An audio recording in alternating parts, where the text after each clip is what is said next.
Disculpa. Eh, Mira, la verdad es que solo quiero partir con las disculpas del caso. Parece que este mundo convulsionado que nos tiene con tantas noticias malas, muy malas algunas, nos jugó una muy mala pasada. Nosotros también aquí con la tecnología vamos trasladándonos a otro lugar de la región con Carlos Daciano.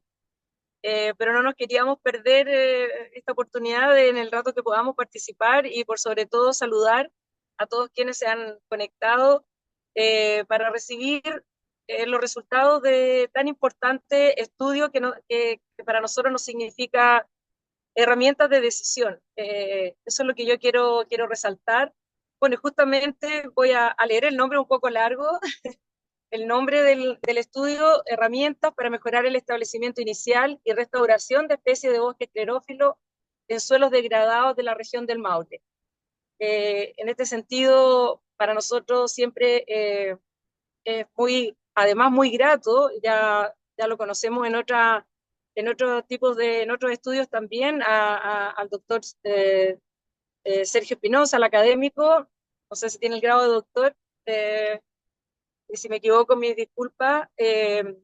Con Sergio siempre es un agrado trabajar con él y la verdad que esperamos que esto nos sirva para una tarea tan importante como es la restauración. Nosotros en esta administración de CONAP hemos venido tratando de realizar el máximo posible de vinculaciones, eh, no tan solo con el mundo académico, bueno, todo lo que es público-privado, para ver cómo podemos de alguna manera, eh, bueno, y como la palabra lo dice, restaurar estos territorios que han sido, eh, desgraciadamente, por temas antrópicos y no, bueno, generalmente antrópicos, la verdad que ya que el 99,7% de los incendios son provocados por las personas, son antrópicos, pero también enfrentados a un cambio climático que, que también, bueno, nuevamente tiene responsabilidad de los seres humanos.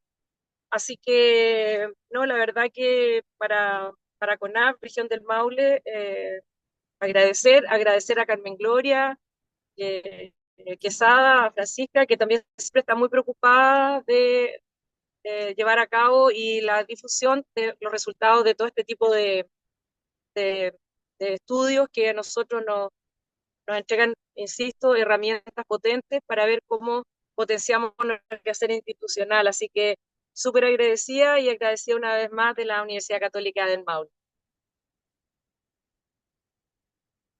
Eso por nuestra parte. Aquí va Carlos también y lo saludaba manejando, así que no lo quiero distraer mucho.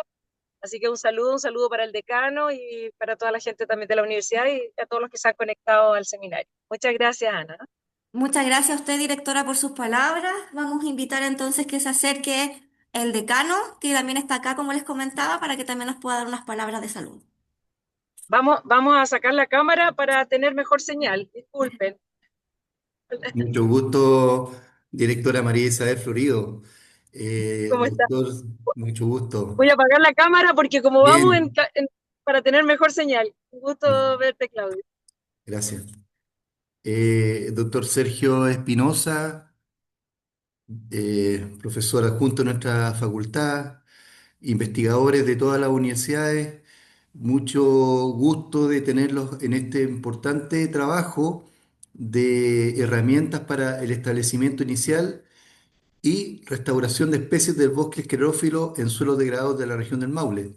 Esto sigue la línea que ha llevado el profesor Sergio Espinosa de poder estar viendo cómo se establecen estas plantas que hay que poner necesariamente en estos suelos que a lo mejor fueron quemados, en estos bosques que hay que reponer. Y sigue una línea que lleva hace bastante tiempo, así que nos contenta mucho de poder seguir con esta investigación con Sergio y con todo su equipo, que es una amplia red de trabajadores del bosque de la Universidad de Chile y varias universidades importantes. Y nada más que saludar a todos, apoyarlos en esta línea tan importante de nuestro bosque. y deseándole el mejor de los éxitos en este trabajo. Muchas gracias. Bueno, agradecemos las palabras del decano y ya para dar también, continuar con las palabras, queremos dejar también aquí a a Carmen Gloria Quesada, perdón, quien es jefa de la sección del Bosque de Investigación de Bosque Nativo, que también quiere dar unas palabras. Si está por ahí, Carmen Gloria, bienvenida en esta jornada. Muchas gracias, Ana. Bueno, un poquito más que unas palabras, o Ah, bien. sea, contextualizar, porque vi que igual me habían dado un tiempito un poco más amplio, entonces quise aprovechar ese tiempo para contextualizar lo que hacemos en torno a la sostenibilidad de los bosques en el marco de la ley 20.283, que es la ley en nombre corto de recuperación de bosques nativos, ¿ya? Entonces, Fran, Fran me está proyectando. Siguiente, por favor. Este, ya, mira. Bueno, primero comenzar diciendo que el recurso nativo en el país tiene alrededor de un poquito más de 14 millones de hectáreas y distribuido en los distintos tipos forestales. Y uno de los más importantes, bueno, es el bosque esclerófilo, ya con más de 1.500 hectáreas de bosque, ¿ya? Y un poco me gusta aquí este cuadrito de la distribución por estructuras que viene como fuente del catastro, que un poco nos podría señalar cuál es el estado hoy de nuestros bosques. Un poco digo, porque la estructura nos señala un poco en qué estado de desarrollo están los bosques. Y ahí es importante mirar la cifra de este bosque nativo adulto y el bosque nativo renoval, que son bosques en el renoval, bosques de segunda generación, digamos, y que están en una estructura que ahí pueden haber distintos niveles de degradación, ¿ya? Y sobre eso es lo que nosotros tenemos que ir trabajando, por supuesto, y la ley nos enmarca, vamos, Fran, Eh, nos enmarca eh, en distintas situaciones que tenemos que atender a lo largo de todo el país, porque las formaciones se encuentran desde la región de bueno, hoy día sí sabemos que tenemos bosques en Arica y Parinacota, los queñuales, y bueno, de ahí salta a otras formaciones, formaciones xerofíticas, etcétera, dentro de lo que es todo el desierto, y luego comenzamos nuevamente con los bosques desde Coquimbo hasta Magallanes. Y, eh, y bueno, principalmente estos bosques mediterráneos y los bosques templados son los que se llevan la mayor cantidad de superficie dentro de esto, y desde ahí donde nosotros tenemos que enfrentar la recuperación y lograr un poco hacer manejo sostenible, ¿ya?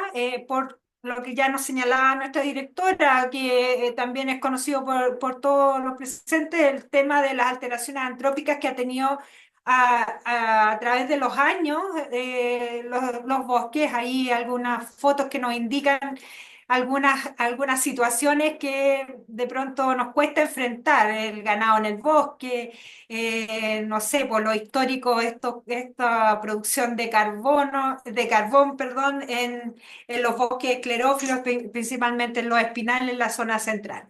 ¿Ya? Y desde ahí suma y sigue, o sea, se han ido sumando otras acciones, otras cosas terribles de producto de la acción del hombre, como, bueno, los cambios de uso del suelo, las parcelaciones, los incendios. Tuvimos la tormenta del fuego en el 2017 que afectó gran parte de la región del Maule en este caso y la zona central. Y bueno, y ahí nos vemos enfrentados a todo el tema de restauración como institución y para atender también la misión de la ley. Vamos, la siguiente, Francisca, por favor. Bueno, y dentro de la gestión forestal sostenible que realiza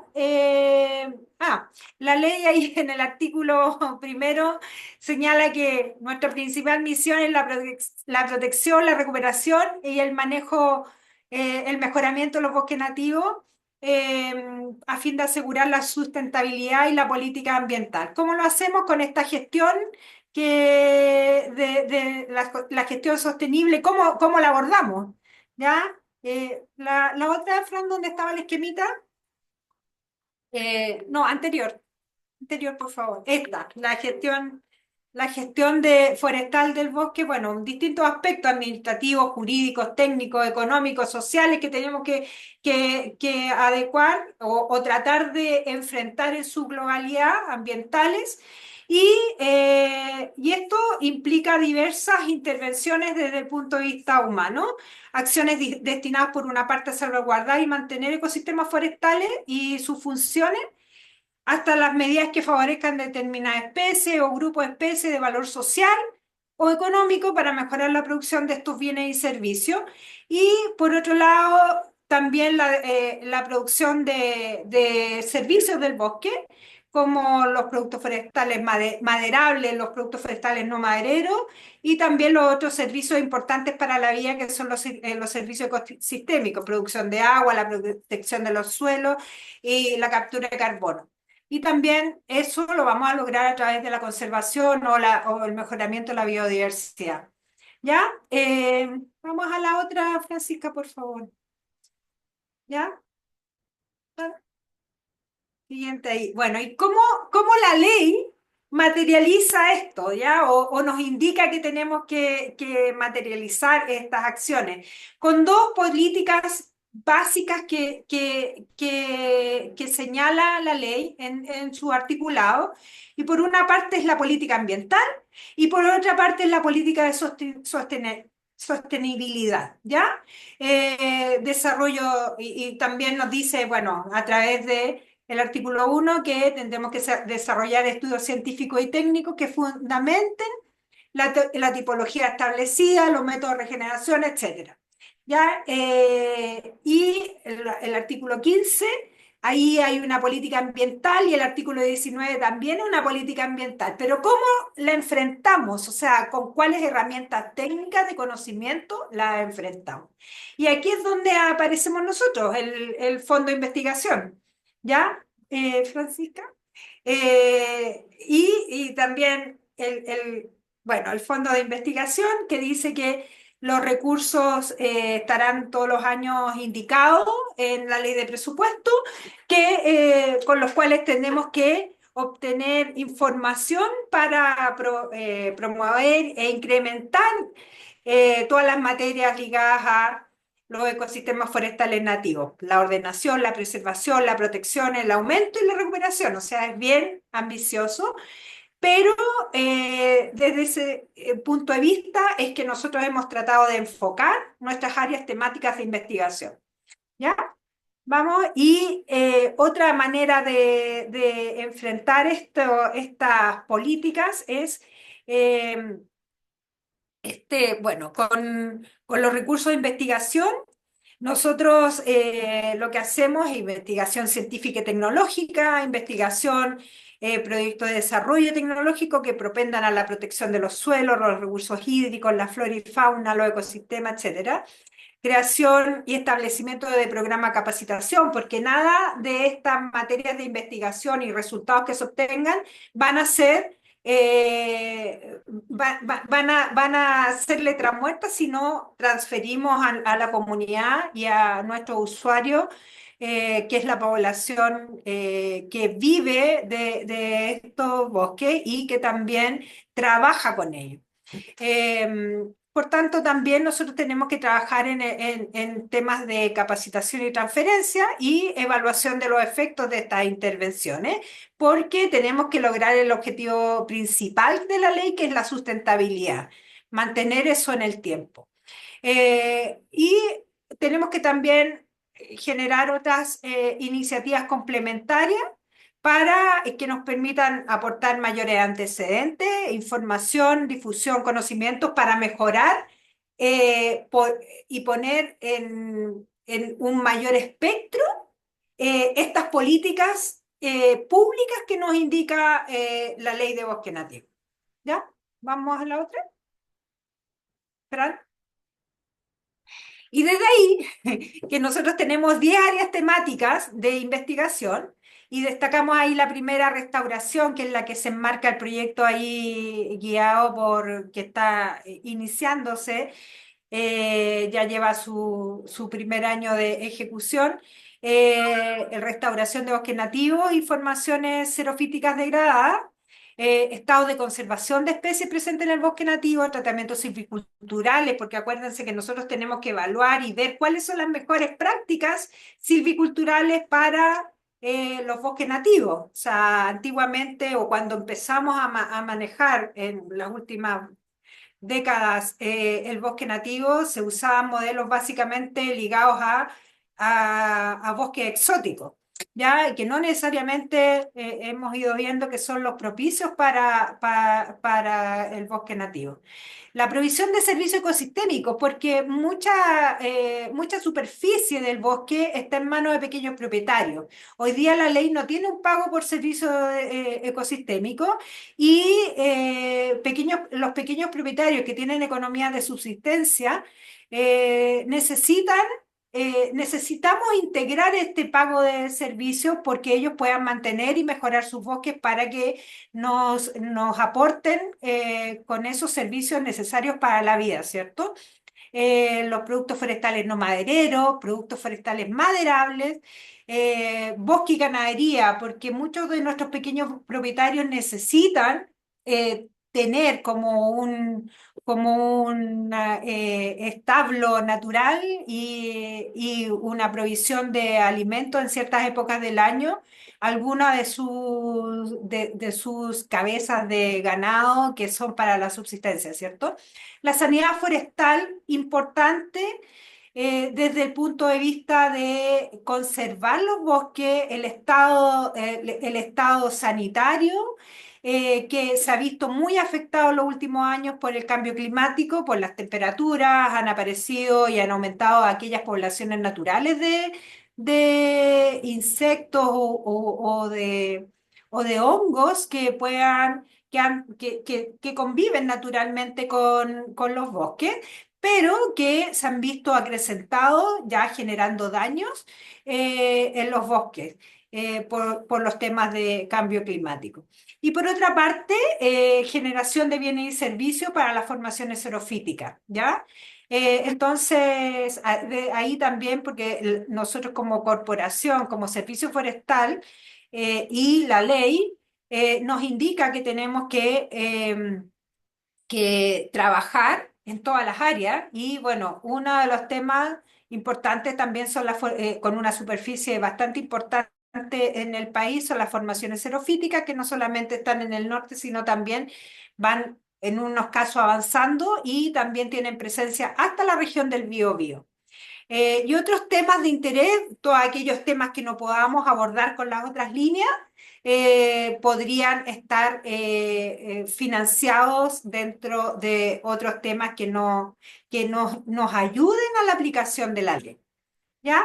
Entonces, desde ahí es que para nosotros un proyecto como este tiene contribuciones importantes para nosotros para poder abordar las temáticas de la ley, tal como lo han hecho otros proyectos, porque nosotros tenemos que trabajar año a año en el Fondo de Conservación, en actualizar los valores, independiente de que tengamos un tope dentro de las bonificaciones, tenemos que tratar de optimizar ese tope actualizando valores en el manejo, valores en generación de actividades, por lo tanto, ahí desde la práctica o desde los distintos laboratorios naturales que se producen con los proyectos de investigación, podemos llegar a algunas mejoras en ello. Y también, bueno, apoyo a la definición de las estrategias sectoriales, evaluación de impactos ambientales, que si recuerdan ahí teníamos dos articulados que nos definen una política ambiental dentro de la ley. Por lo tanto, es muy importante para nosotros contar con información que nos ayuden a tomar decisiones fundadas. Y bueno, con todo esto también nos ha llevado ya casi a 20 años de la ley a ver que tenemos que hacer mejoras y modificaciones en la normativa vigente. ¿Ya? Entonces, en ese sentido es que todo esto hay que irlo fundando. ¿Ya? Así que creo que era eso solamente. Bueno, y tenemos ahí otra más, un desafío que siempre nos imponemos, que es cubrir todo el territorio nacional, aplicar medidas técnicas acorde a la situación actual del cambio climático. Hace años atrás, con un proyecto también de Sergio, que fue como el precursor de este proyecto, veíamos que habían condiciones dentro de la región del Maule, ahí en la depresión intermedia, que estaban más exacerbadas. Por lo tanto, teníamos que ir ingresando con otras prácticas culturales para poder mantener el establecimiento en terreno. ¿Ya? Y desde ahí también adecuar la normativa, generar valor agregado y servicios, como les señalaba, mejorar la condición socioeconómica de los habitantes y de quienes viven del bosque principalmente, y producción de servicios ecosistémicos. También estamos mandatados y como generaciones nuevas a generar una mayor participación ciudadana y, por supuesto, un cambio en los paradigmas. ¿Ya?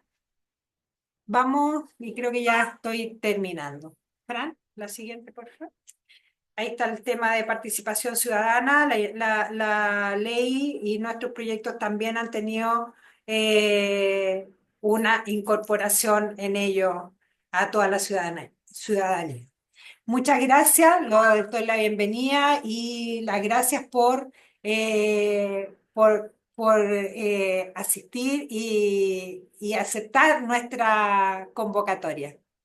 Gracias, bienvenido Sergio, gracias por este seminario de Muchas lanzamiento. gracias, Carmen Gracias, Gloria. Ana. Agradecemos, cierto, su presentación.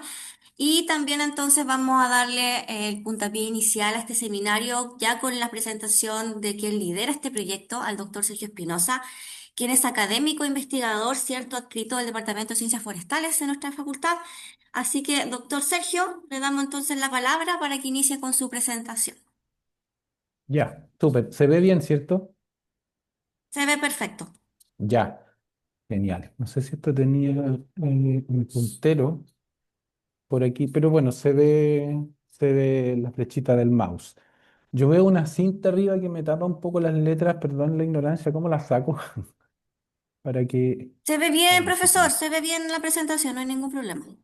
Ya, bueno, lo primero, agradecer, digamos, a María Isabel, a Carmen Gloria, a Claudio, que también estaba aquí en esta pequeña ceremonia, por el tiempo que se dieron, y estaba viendo el chat, y ayer nosotros enviamos una invitación a la red Lab4Gen o Lab4Gen, que está en Sudamérica, entonces creo que vi a alguien de Brasil por allí conectado, no sé si entiende bien nuestro idioma, pero si está conectado se le agradece también el interés por escuchar esta presentación, que lleva un título bien largo y pomposo en realidad y que en un inicio fuimos como bien eh, ambiciosos con el título y hablábamos de restauración originalmente. Después aterrizamos un poco, como se dice en buen chileno, bajamos el moño y quisimos en realidad orientarnos hacia la rehabilitación o hacia los dos conceptos en realidad. Allí de fondo hay una imagen real, no sé si ustedes la ven en forma, digamos, adecuada, de cómo quedó el sitio de restauración donde estamos trabajando después de los incendios y más o menos las características que tiene. Y al fondo se ven unos tubitos verdes, ¿ya? Que son los ensayos que financia la CONAF, así es que el fondo, así que gracias Carmen Gloria por la gestión digamos por todo el apoyo que siempre han dado. Y como bien tú dijiste, esta es como la continuación del proyecto anterior, ¿sí? Bueno, allí está el título. Me lo tapa la cinta, ya, pero ustedes lo están viendo allí y quisiera ir directo al grano, si es que esto no falla, ahí está. Bueno, este es un tema que viene de largo. Todos sabemos que heredamos, digamos, unos ecosistemas un tanto degradados, ¿sí? Históricamente han sido utilizados en la agricultura, habilitación de terrenos, qué sé yo. También hubo un paso hacia plantaciones forestales y hoy día nos quedamos con este ecosistema que está bastante degradado, donde se sitúan los bosques esclerófilos, ¿sí? Ya había iniciativas, estos son unos artículos de los años 89, 90, por ahí, donde ya se hablaba de cómo rehabilitar o restaurar estos ecosistemas que son degradados y que tienen ciertas similitudes con Tunisia, ¿sí? Con Camerún, hay unas similitudes también con el desierto de Sonora en Nuevo México, con la costa oeste en Australia, ¿sí? Hay ciertos ecosistemas que se parecen un poco y hace rato que ya se viene hablando de cómo restaurarlos, ¿sí? Y bueno, para restaurarlo, es decir, para formar un nuevo bosque, para intentar que haya un bosque, lo primero que hay que hacer es establecer, ¿sí? Establecer las plantitas y que es básicamente donde nosotros tratamos de orientarnos. El difícil e ingrato trabajo de establecer un bosque, establecer una plantación, digamos, para que a futuro se forme un bosque. Hay evidencia alarmante, ¿sí? Ya esto no es, digamos, fake news, como se dice por ahí, del problema de la megasequía que está afectando a la zona central de Chile. Ya se sabe cuáles son los efectos, es decir, este es un tema de agua, ¿sí? Este es un tema de agua. Voy a poner una lámina muy técnica quizás más adelante, pero donde quiero resaltar la importancia del agua, ¿sí? Aquí hay dos artículos clásicos donde más o menos se menciona, digamos, el efecto de la megasequía que está sufriendo Chile y el segundo habla más o menos de los impactos que va a tener eso en la productividad de las plantaciones forestales. Ustedes se imaginarán que los impactos son lógicamente negativos, ¿sí? Y no tan solo los impactos en el establecimiento de las plantaciones, sino que además en la mantención de los bosques, ¿sí? Hay un fenómeno que se está dando, digamos, en varios ecosistemas, que no es parte de este proyecto, pero solo lo quiero mencionar, que es el pardeamiento de bosques o el browning, ¿ya? En donde básicamente bosques adultos, ¿sí? Ya no son plantitas pequeñitas que están recién establecidas, sino que bosques adultos están muriendo por efectos de la sequía, un fenómeno que se llama cavitación, qué sé yo, que provoca una serie de fallas hidráulicas digamos, en las plantas y lleva a la mortalidad. Este es un mal recuerdo que hay que traerlo a colación, ¿sí? Y por lo tanto pone en contexto más o menos dónde nos situamos, es decir, heredamos un ecosistema manejado intensivamente para la agricultura, abandonado posteriormente, vuelto a plantar con plantaciones de vino, nuevamente abandonado, quemado después, ¿sí? Por lo tanto, heredamos un ecosistema bastante degradado y lo cual hace muy desafiante poder recuperar ese ecosistema. Y en esa línea, en ese contexto, nosotros ya partimos, como ustedes ven allí, no sé dónde está la flechita, pero bueno, aquí la encontré. Permiso, ahí.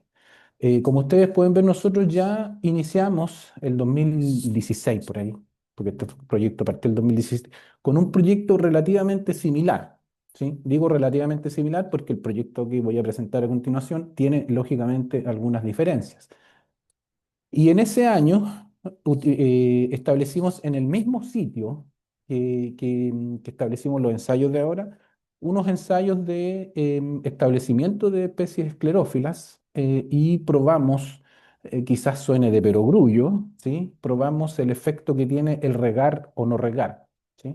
Digo suena de perogrullo porque Yo creo que todo el mundo sabrá que si las plantas se riegan, viven y si no se riegan, en algún momento van a morir, pero lo que no se sabe es cuándo y cuánto regar.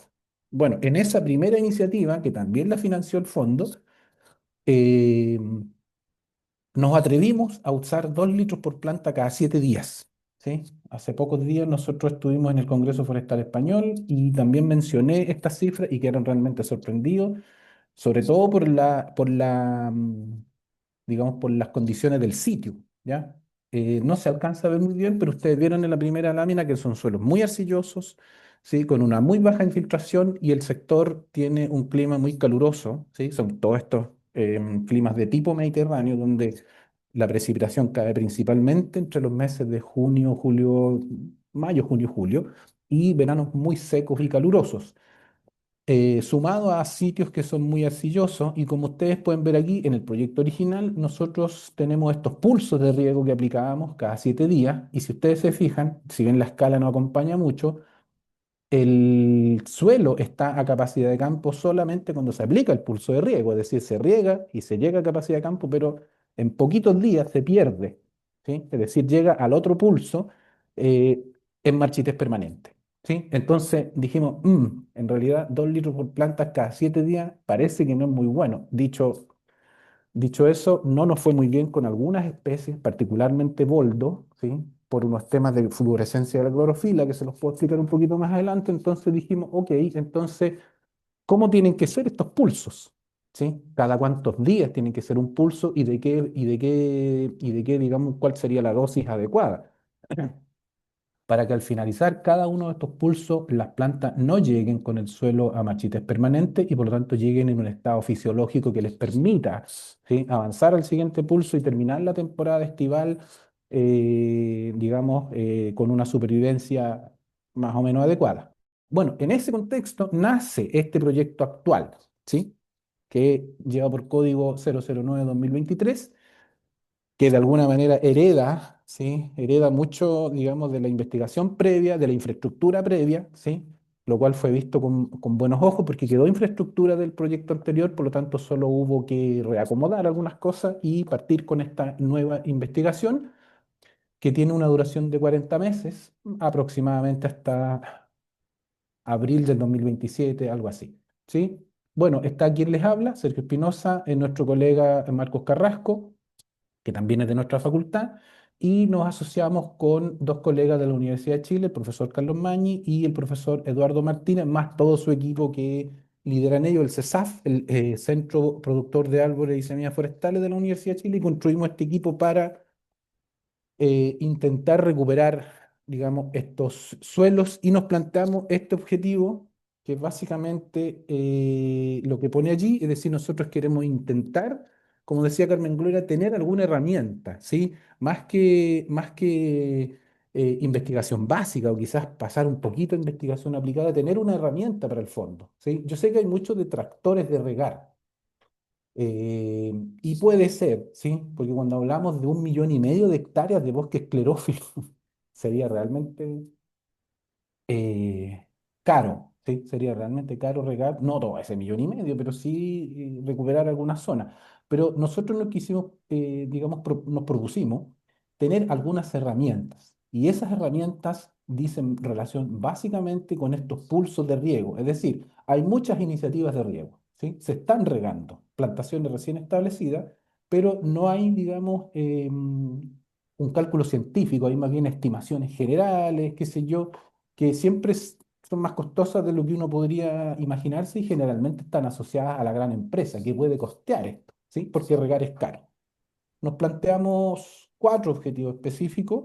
El primero es básicamente un objetivo que tiene como propósito extender quizás un poco el área de zonas donde podría practicarse la restauración, ¿sí? Y por lo tanto nosotros utilizando todas estas herramientas de la geomática, qué sé yo, y estos índices vegetacionales, vamos a proponer un conjunto de áreas donde podría de alguna manera hincarse el diente, decir, mira, estas áreas son prioritarias, ¿sí?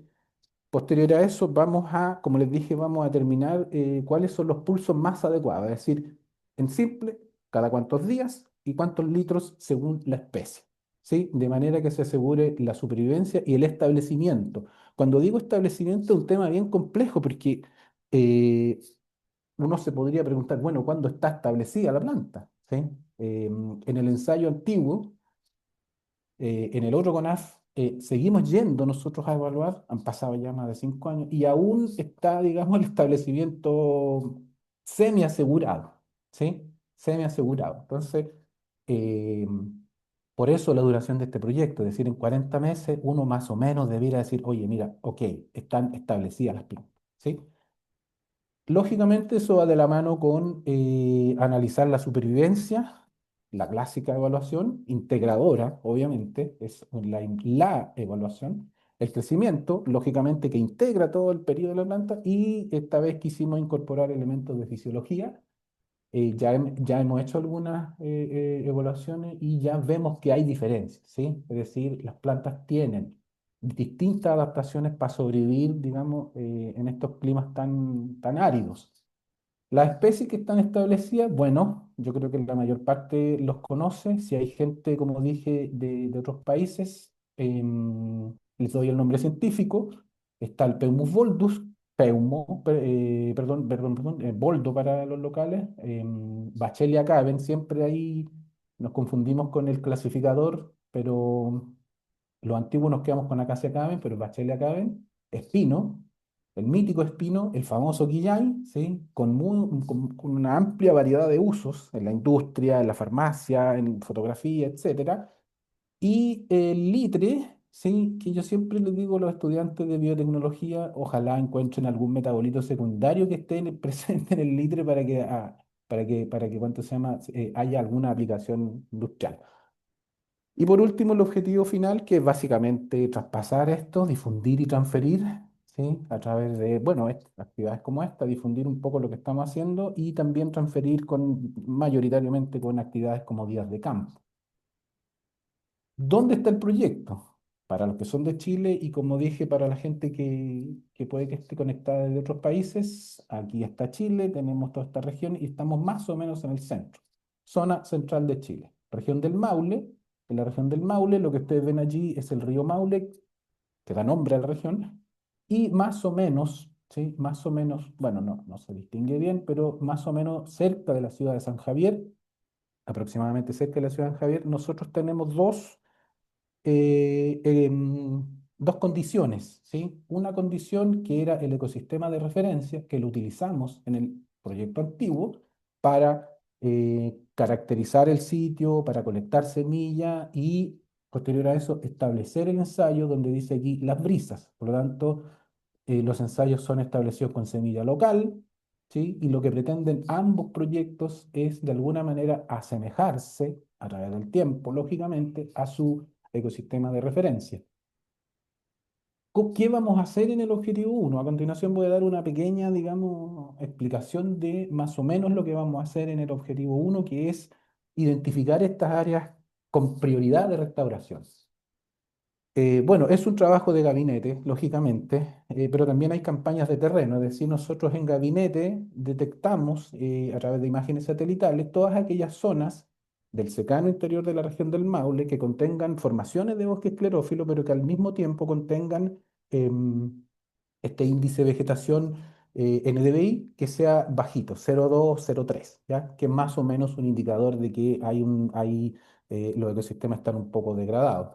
Una vez que identificamos esa zona, nos vamos ya al área chica, como se dice, y vamos a identificar zonas que tengan una cobertura vegetal abierta, ¿sí? Si ustedes se fijan, las valoraciones más altas digamos, en este pequeño algoritmo van a ser las que después en el programa nos van a indicar cuáles son las áreas prioritarias. Por lo tanto, las que se van a seleccionar son las que tienen el número 3, es decir, sectores abiertos con parches grandes, es decir, donde el esfuerzo de la restauración tenga sentido, es decir, no vamos a priorizar un área que tenga 3 hectáreas, no sé, tiene que ser un área grande, 200 hectáreas y más, con pendientes lógicamente eh, que sean operativas, es decir, que se pueda practicar la restauración con exposición sur, ¿sí? O plana, no sé. En la norte todos saben que es mucho más seca, la insolación es mucho más alta, ¿sí? Por lo tanto, el éxito que podrían tener en la exposición norte va a ser un poco más complejo. Y también quisimos incorporar un componente de distancia a caminos porque lógicamente las actividades tienen que tener una operatividad, es decir, hay que moverse, hay que llevar plantas, personal, etcétera. Entonces, más o menos de esta manera nosotros vamos a entregar un mapa y vamos a decir, mira, en Pencahue, perdón, en Sagrada Familia, que más o menos ya tenemos alguna idea, vamos a encontrar zonas como esto, es decir, zonas abiertas, con suelos degradados, ¿sí? Con presencia de bosque clerófilo, obviamente, y por lo tanto esas zonas podrían ser prioritarias y podrían, qué sé yo, destinarse los recursos de restauración hacia esa zona. En el caso del objetivo 2 donde vamos a ver esto de estos pulsos de riego, ¿ya? Quisimos ampliar el abanico de opciones. Recuerden, por favor, que en el proyecto originario solamente usábamos 2 litros cada 7 días y ahora quisimos ampliar un poco. Hubiésemos querido ampliar mucho más, por si alguien me quiere preguntar después de la presentación, mucho más frecuencia y mucho más dosis de riego, pero la verdad es que se forma bien, un diseño bien complejo de manejar y básicamente hay que estar toda la semana allí. Y como dije, regar es caro. Entonces, en este nuevo proyecto vamos a aplicar 2 y 5 litros de agua por planta con frecuencias cada 5, 10 y 15 días, ¿sí? Entonces tenemos este pequeño diseño con 4 especies, esta frecuencia de riego, 3 bloques en campo y nos da cerca de 1000 plantas establecidas en campo para, digamos, para este ensayo.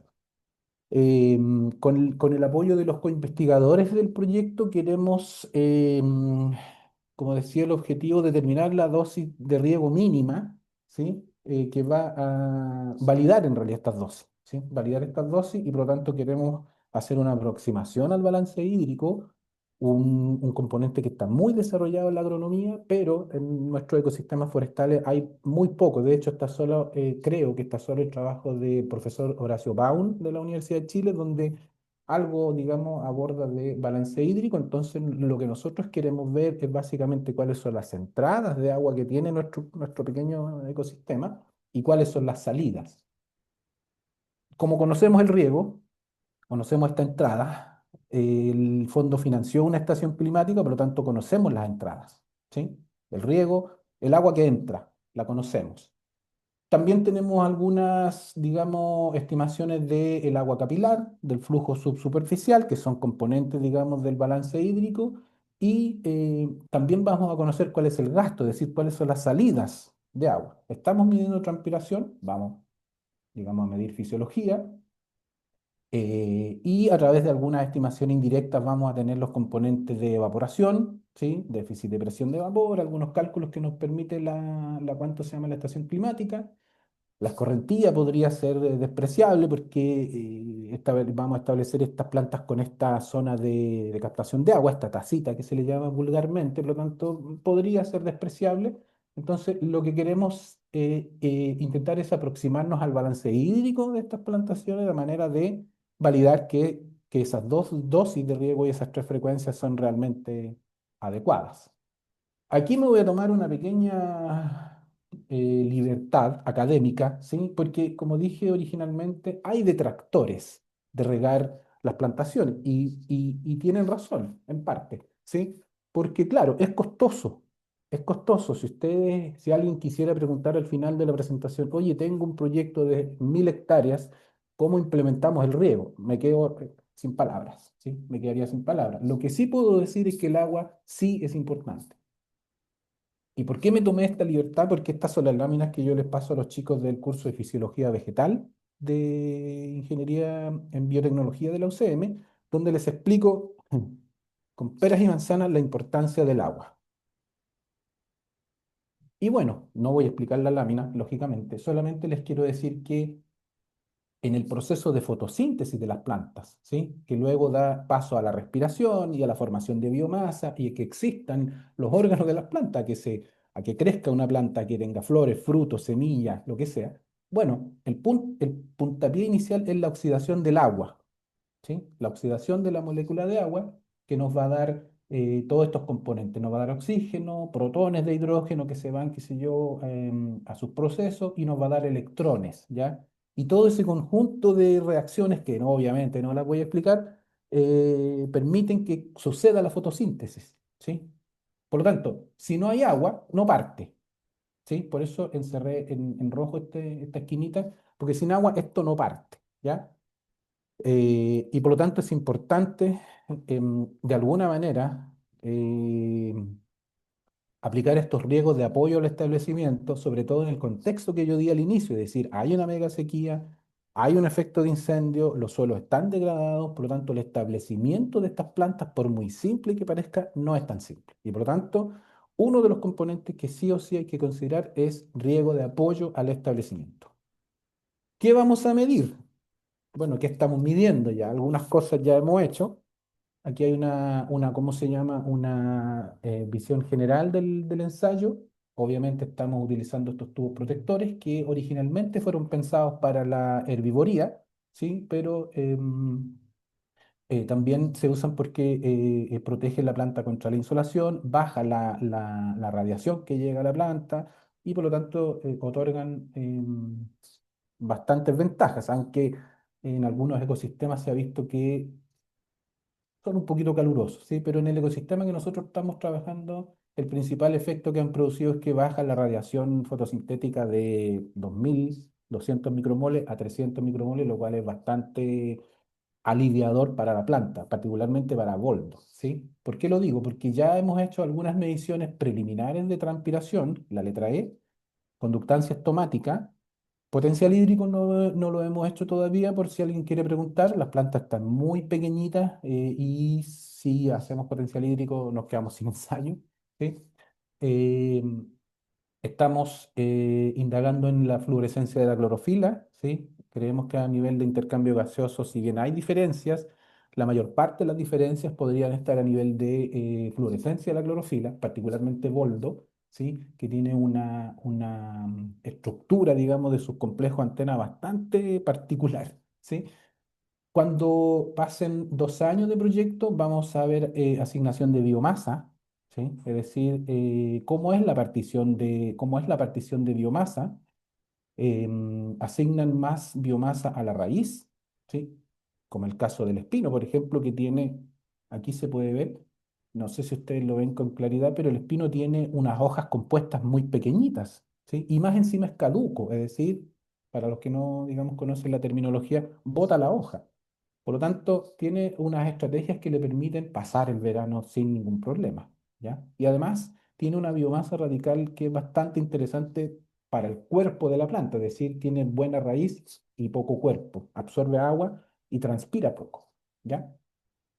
Bueno, vamos a medir también, lógicamente, las clásicas mediciones de altura y diámetro y, lógicamente, la evaluación integradora que yo les digo, que es la supervivencia, imposible no medirla. Aquí ya tenemos algunas evaluaciones preliminares de crecimiento, fluorescencia de la clorofila, transpiración y conductancia estomática, ¿sí? Y nos estaría faltando el potencial hídrico, como les digo, todavía no, ¿sí? Vamos a esperar un poco a que las plantas tengan más órganos para, digamos, más ramitas, ¿sí? En simple, para poder sacrificar esas plantas.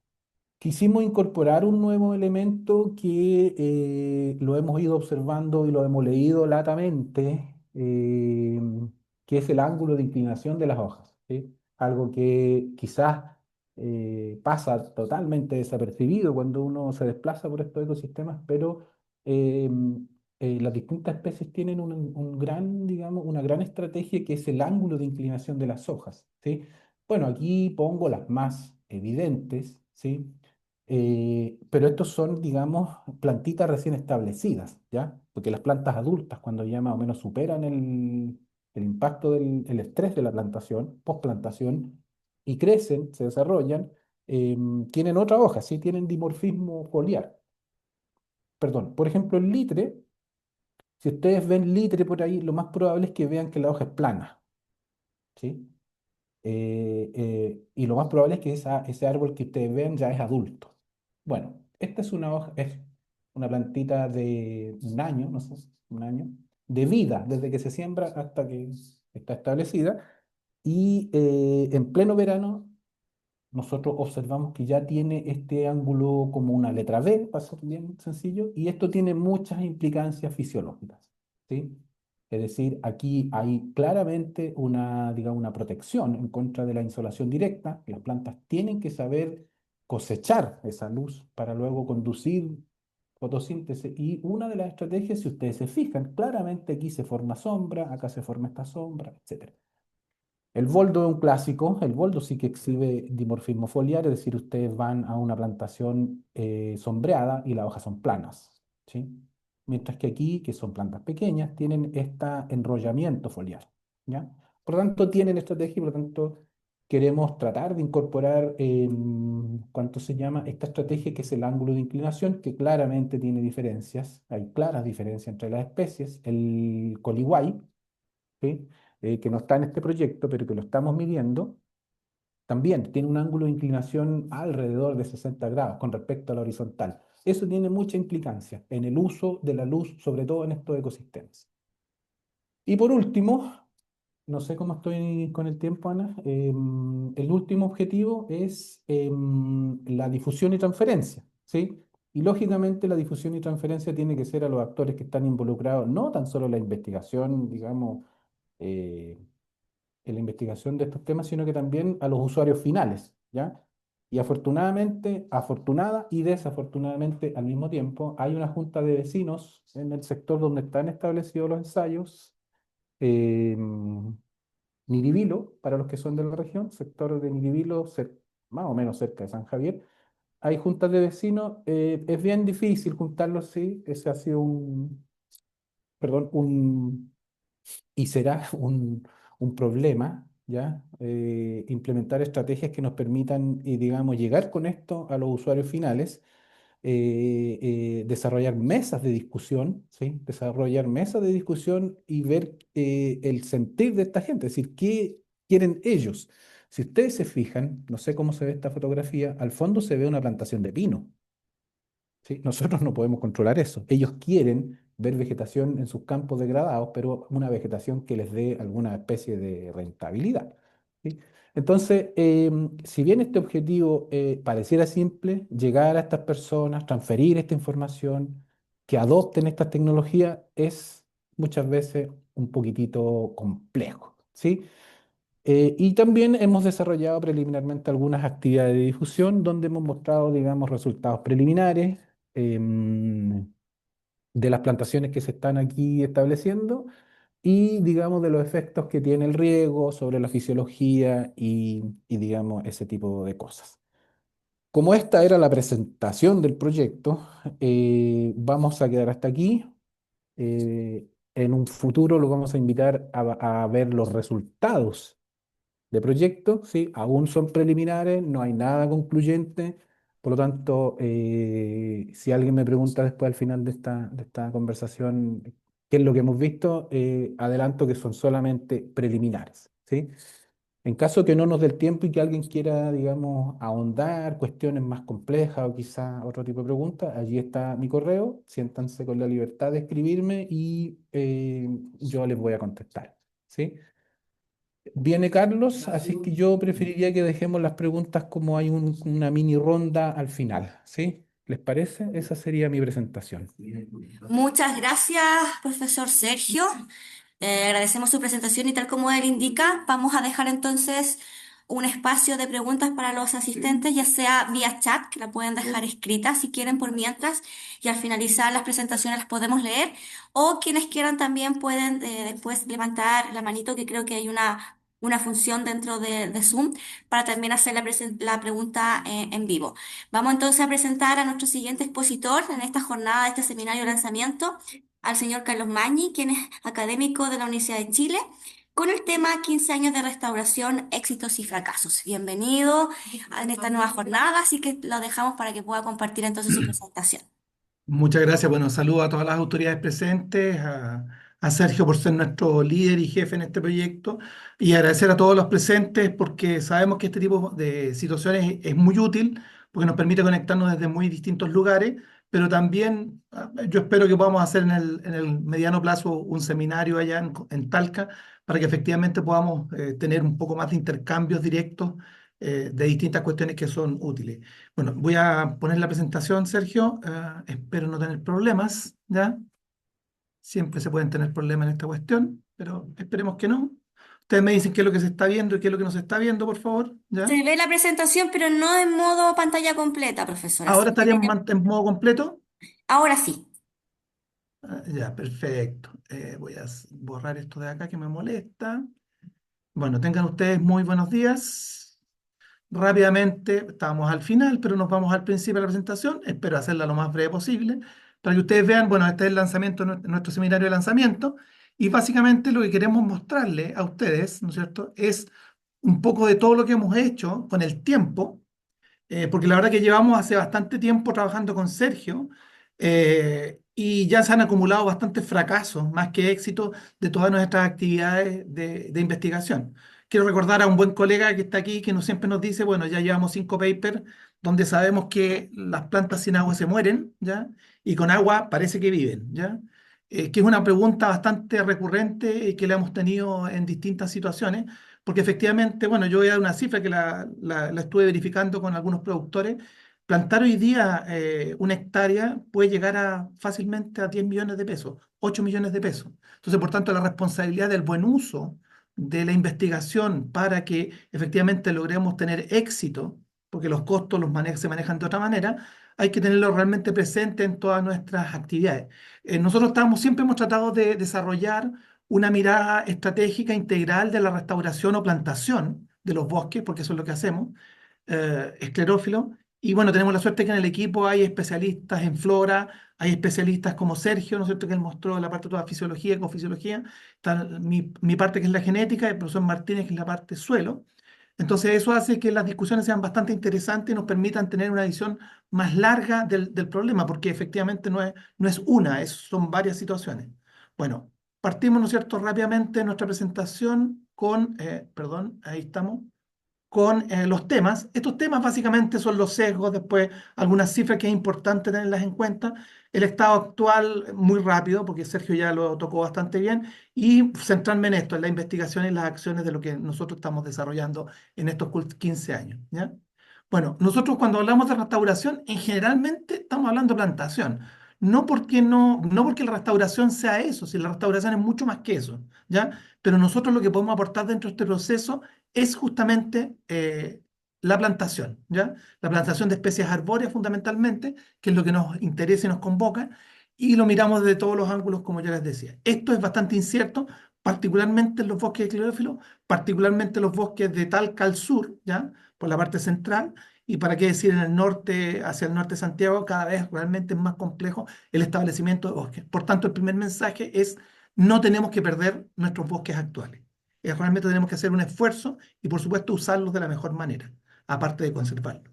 Entonces, estos sesgos nos llevan a, perdón, pensar en, primero, las limitaciones de lo que es la restauración para nosotros, y segundo, en particular para mí, yo miro fenómenos microevolutivos, que es lo que más me interesa, que en el fondo es ver el genotipo de los individuos, ¿ya? Y ver su expresión frente a variables ambientales, y por supuesto teniendo en cuenta las presiones antrópicas que hoy día cada vez son más fuertes e importantes desde todo punto de vista. Entonces, las cifras. Hay que hablar de las cifras, es súper importante hablar de las cifras, ¿ya? Porque si vemos al origen del catastro de bosque nativo, teníamos esta cantidad de bosque esclerófilo con esa cantidad de bosque nativo, es decir, 345.000, 13 millones de hectáreas.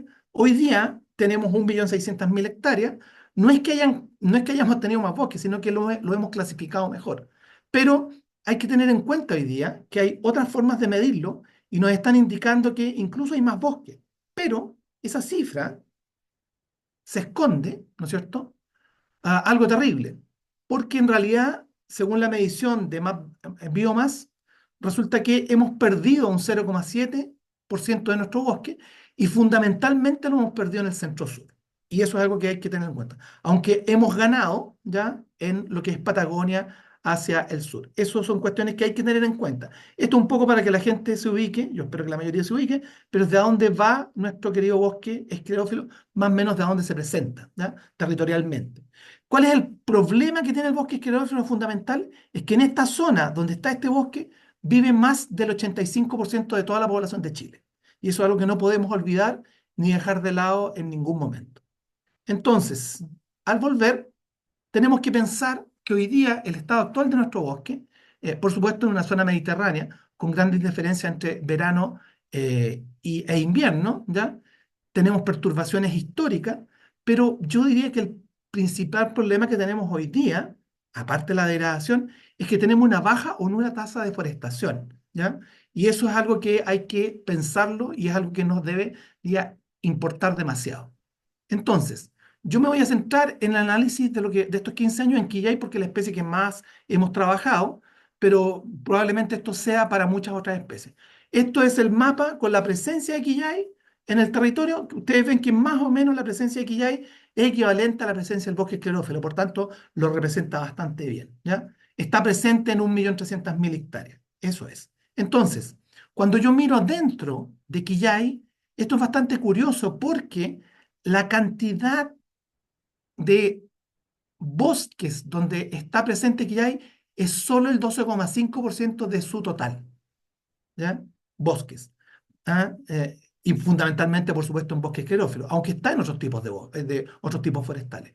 Y la mayoría de Quillay está fuera del bosque, por tanto, es un árbol sin bosque. Y eso hay que tenerlo en cuenta para la utilización de esta especie, ¿ya? Que es tremendamente interesante. Bueno, no lo dije, pero la mayoría de ustedes supongo que sabe que es probablemente la especie más plantada en Chile, nativa, ¿ya? Entonces, cuando pensamos en Quillay, tenemos que pensar en dónde lo estamos conservando. Lo estamos conservando en 1,4 hectáreas, de un punto de vista de lo que era el antiguo SNASP. Esta cifra hay que actualizarla, ¿no es cierto? Ahora el Servicio Nacional de Biodiversidad, y esto está ahora también en manos de privado, una cantidad no menor, pero como ustedes pueden ver, son bastante aisladas y pequeñas, y no hay hacia la parte sur una cantidad importante de conservación, como tampoco la hay hacia el norte, ¿ya? Entonces, cuando pensamos en las amenazas que ya hay, tenemos que, por supuesto, pensar en el cambio de uso de suelo, que ha sido probablemente la mayor cantidad de pérdida de bosque de esta especie y de esta especie, porque hoy día lo que hay son cultivos agrícolas en su mayoría, ¿ya? Entonces, bueno, en algún momento hubo una sobreexplotación del recurso. Hoy día no tengo las cifras claras, ¿ya? Y como les dije recién, la reducción del hábitat ha sido lo más importante. Los incendios pasan a ser un gran problema hoy día, ¿ya? Las especies invasoras sin duda están compitiendo con ella en alguna parte, pero también tenemos que pensar que el cambio climático tiene efectos que hay que ver, más allá de los efectos de sobre los incendios, que tratemos y estamos tratando de evaluar siempre. Y por último, que es lo que nosotros, es que es nuestra responsabilidad y nuestra culpa, que es la falta de difusión e información sobre estas especies y sobre las especies del bosque esclerófilo. Entonces, cuando pensamos cuáles son los factores que hacen que se pierda este bosque, nosotros tenemos que pensar específicamente en cómo se regenera. Bueno, fundamentalmente este bosque se regenera en forma vegetativa. Por tanto, hay una parte de la investigación que nosotros la hemos concentrado en sequía estival, ¿ya? Fundamentalmente, y lo que tiene que ver con las semillas, que es algo que nos interesa mucho, particularmente nosotros donde estamos en la Universidad de Chile, que es el Centro Productor de Semillas y Árboles Forestales, CESAF, ¿no es cierto? Entonces, primera pregunta dentro de las acciones de investigación. En la plantación convencional, ¿qué tan local es lo local? Esta es una pregunta que nos hacen recurrente y se las contesto de inmediato. Si ustedes tienen un radio de más o menos 50 kilómetros, ¿ya? Lo pueden considerar local para Quillay, ¿ya? Es decir, no van a tener ningún problema. No, cuando ustedes le dicen local, no tienen que pensar en algo pequeño. Es bastante amplio desde todo punto de vista, tanto genético como geográfico y climático, la posibilidad de obtener semillas para, ¿ya? Poder efectivamente forestar un lugar. ¿Ya? Incluso en algunas condiciones podría ser un poco más, ¿ya? Eso es algo que yo espero que les quede grabado porque me importa mucho, porque siempre está este problema de qué es lo local. Entonces, nosotros, ¿qué es lo que hicimos? Hace ya mucho tiempo, como dijo Sergio, en el 2012, partimos con un proyecto específicamente de Quillay, y nosotros visitamos 120 lugares, de los cuales muestramos en 82, que está aquí, ¿ya? Pero solo en 2 observamos regeneración de plántulas. Todo el resto era regeneración de brotes de individuos que habían tenido algún tipo de daño. Entonces, lo que primero tratamos de hacer es desarrollar zonas de procedencia. Y esto solo a través de variables ambientales. Está la presencia de quillay, están las variables ambientales, y aquí lo interesante es que tenemos ya fuertemente dos tipos. Uno, lo que sería, ¿no es cierto?, la parte amarilla y roja, que es centro-norte, ¿ya? Voy a tomar el puntero para poder que ustedes lo ven. Centro-norte, ¿ya? Y centro-sur, ¿ya? Hay problemas o situaciones complejas como por aquí o por acá, algunas por acá, pero en general podríamos decir eso. Y eso, esta clasificación o esta metodología para que se utilizó, se puede utilizar en muchas otras especies. Pero aquí, ¿cuál es el gran problema que tenemos? La ley de semillas. La ley de semillas todavía no promulga el reglamento para las especies forestales, ¿ya? Eso es responsabilidad del SAG, ¿ya? Y eso, y ya a pesar de que los colegas de Infor han tenido muy buenos intentos y muy buenos libros y muy buenos trabajos desarrollados para poder hacer esto, es algo que todavía falta por hacer, pero es fundamental, sobre todo en esta cuestión de cambio climático, ¿ya? No hay que despreciar este tipo de instrumentos y este tipo de investigaciones para poder entender mejor esto. Entonces, rápidamente, no avanza esta cuestión. Ahí estamos. Podemos concluir que hay una relevancia, es decir, hay una alta relevancia en determinar áreas de procedencia para ver cómo es el comportamiento de la especie en el futuro clima, que ya no es tan futuro. Y por último, ¿no es cierto?, es una aplicación posible para muchas otras especies de bosque esclerófilo. No pasa esta cuestión. Ahí sí. Entonces, ¿qué más además hemos hecho? Hemos medido la diversidad genética de la especie y todo lo que es rojo y los puntos rojos implican alta diversidad para la especie y los puntos amarillos, perdón, verdes, implican baja diversidad, ¿ya? Y esto lo cruzamos con el índice de Martoni, que básicamente habla de la aridez de los sectores, y ustedes pueden ver que es bastante coherente con el lado anterior. Ahora, lo interesante para la especie es que la diversidad de la especie no está acumulada en un punto del territorio, sino que hay en varios puntos.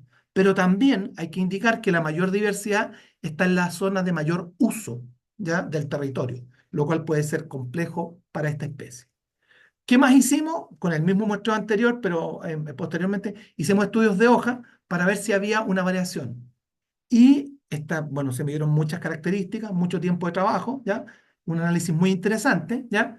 Y este trabajo que dice, no observamos variación clinal para los rasgos analizados, no hay correlación entre variables climáticas con la mayoría de los rasgos morfológicos de la hoja. Entonces, eso es importante porque en general en otros países tiene una alta correlación. Por tanto, esto nos lleva a pensar que quillay es una especie que no se comporta clinalmente, es decir, no hay algo norte-sur, este-oeste que podamos pensar para esta especie, y eso lo hace difícil para entenderla y trabajar con ella, ¿ya?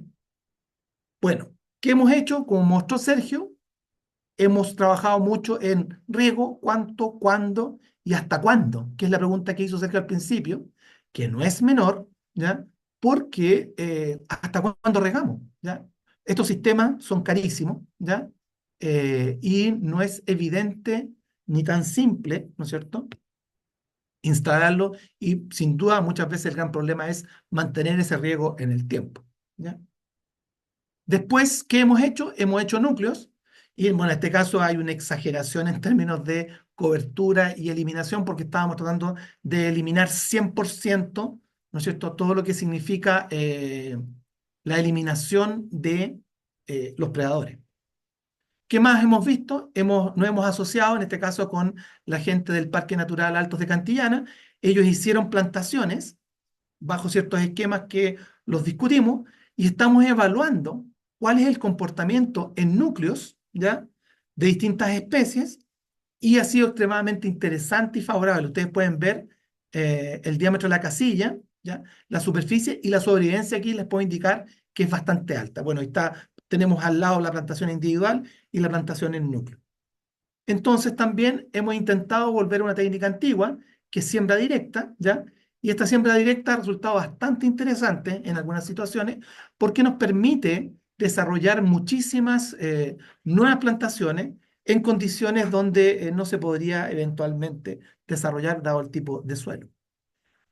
Otras de las cuestiones que hemos hecho es entender cómo están las procedencias, cómo andan las procedencias de esta especie en distintas condiciones, ¿no es cierto?